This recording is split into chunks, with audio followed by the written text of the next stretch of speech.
وہ عامر بدترین عامر گزرا جس نے ڈنڈے کے زور پہ اپنی بربریت اور فرعونیت کی زور پہ پاکستانی قوم کو یرغمال بنایا، اور اس نے کہا سب سے پہلے پاکستان، اس نے سب سے پہلے پاکستان کا نعرہ لگا کے صرف موجودہ پاکستانی عوام کی توہین نہیں کی، بلکہ تحریک پاکستان کے جتنے قائدین تھے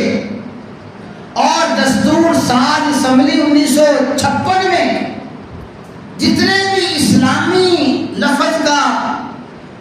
اضافہ کرنے والے تھے، ان تمام قائدین، ان تمام رہنماؤں کی قربانیوں پہ پانی پھیرا،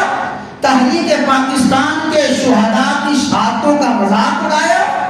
یتیم ہونے والے بچے اور بیواؤں اور نوجوانوں کی قربانیوں کو اس نے پامال کرتے ہوئے کہا سب سے پہلے پاکستان، سب سے پہلے پاکستان ہرگز نہیں ہے، پاکستان اسلام کے بغیر کچھ بھی نہیں ہے، سب سے پہلے اسلام ہے، اسلام ہے جمہوریت، اور پاکستان بعد میں۔ تو اسلامی جمہوریہ پاکستان گویا وطن عزیز کی بنیاد اور اساس اسلام ہے۔